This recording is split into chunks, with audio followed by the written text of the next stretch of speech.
Yo, what up? This is Roman Bitancor. So, pauwi na tayo ngayon.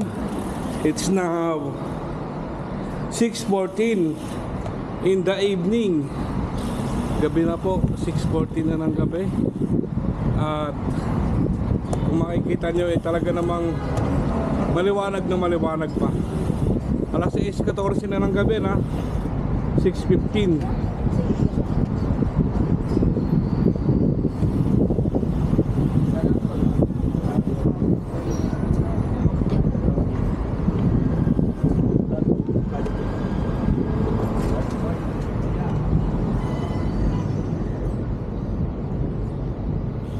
You know, bawal dyan, boy.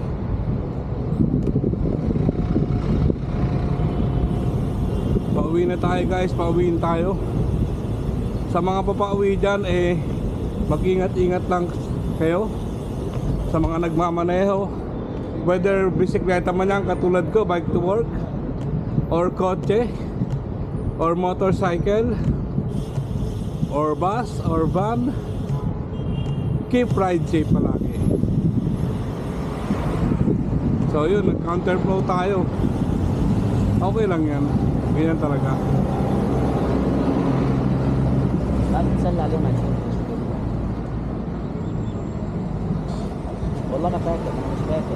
Huwag may kapit kung maaya naman.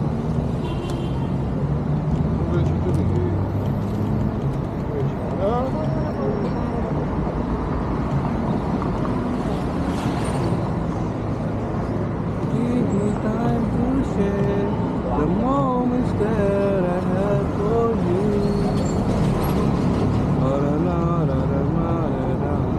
What more can I say to you? Now I know this life. অনেক সুন্দর.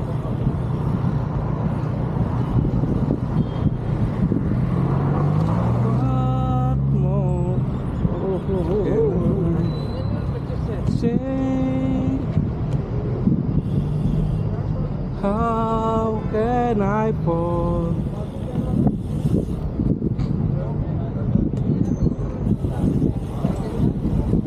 How can I fall in life?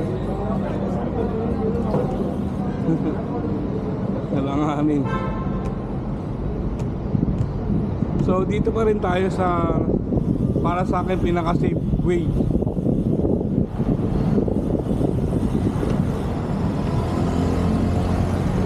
Oh, yeah.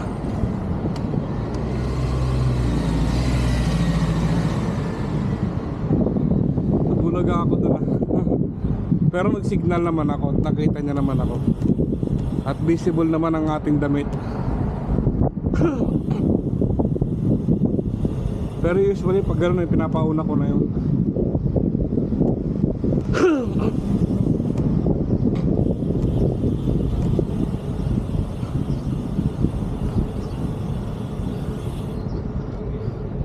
So sa ngayon nga, sinasahod na kami nung March.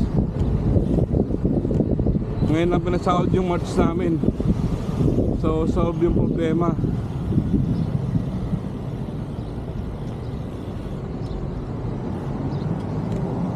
Solve yung problema natin, makabayad tayo ng bahay.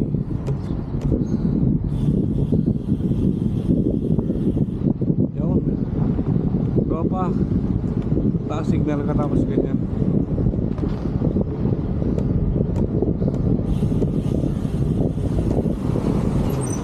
So hindi pa rin pumapasok si Macy sa trabaho. Inaantay niya pa rin yung kanyang offer letter. Actually, natanggap natin ni Mrs. yung offer letter niya eh. Bale, nagpapasa na lang siya ng documents. Thank you Lord, kasi may work na si Mrs. Sana, hinihiling ko lang na maayos lahat. Marami kaming umaasa sa kanya eh. Yung dalawa namin anak nasa Pinas. Ako si Eliana kasi Yung sahod ko hindi naman kalakihan eh. Tamang pambayad nga lang ng bahay eh. Kung may naitatabi man eh, yun. Ganun talaga. That's life. Basta ang importante eh, wala tayong tinatapakan na tao, wala tayong iniiskam na tao. Dadasal lang ako nung nagdadasal. Sabi ko sana ibigay yung sahod namin kahit na isang buwan muna. Kasi pag hindi binigay, masishort kami. At hindi ko alam kung saan ako lalapit. Kung may lalapitan man. Nakakahiya din kasi. Alam mo yun, yung tipong walang-wala na kami ni Mrs. Naganda baon-baon kasi kami nung umuwi kami ng Pinas. Pinilit ko rin talaga na makauwi ng Pinas kasi 6 years na akong di nakakauwi eh. Nakita ko naman si Papa, yung mga pamangkin ko, yung kuya ko. Yun, okay na yun. Solved na.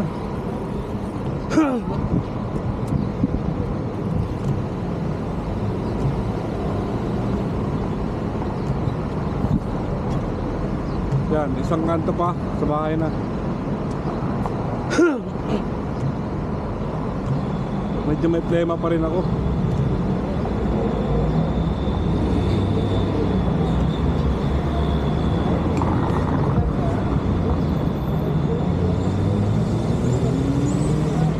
Nakakatuwa lang no, nakaka-excite lang. Pag may anak ka na eh, na-excite ka nang umuwi at magkan yung anak mo. Yun yung nararamdaman ko. Tapos pagkakarga mo na yung anak mo, wala na. Nawawala na yung pagod mo. Basta makita mo yung anak mo, mayakap mo, sasabihin sa'yo, Papa. Nakakawala lang ng pagod. Share ko lang no, na pag may anak ka na, eh iba na yung buhay mo.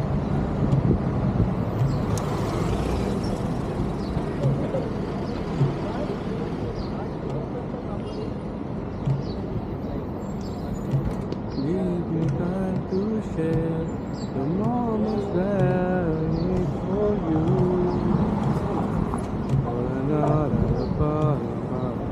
What more can I say to you?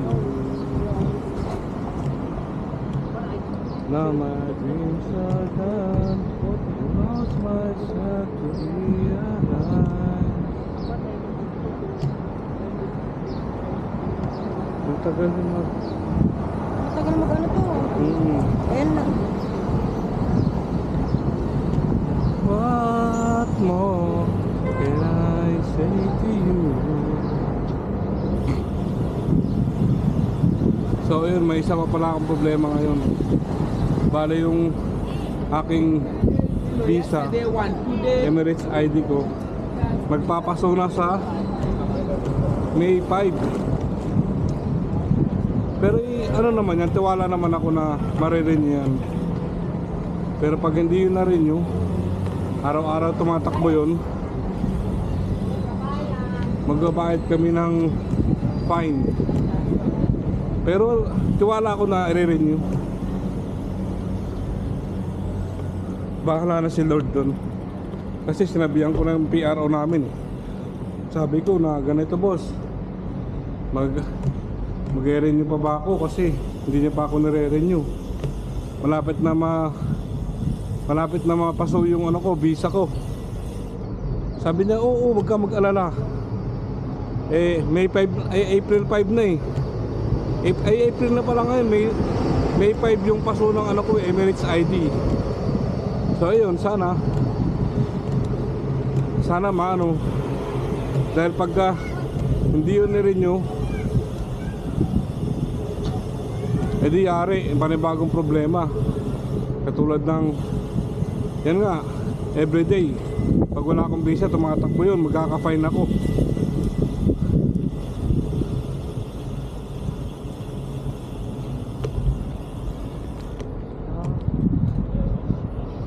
So ayun, malapit na tayo sa bahay namin. Yan ang building namin, oh. Sa paganto, hindi ko na nilidirect yan. Binababa ko na. Pero wala naman, so diretso pa rin. Char. So hanggang dito na itong vlog na to. Ride safe, ride out. Peace. Boom.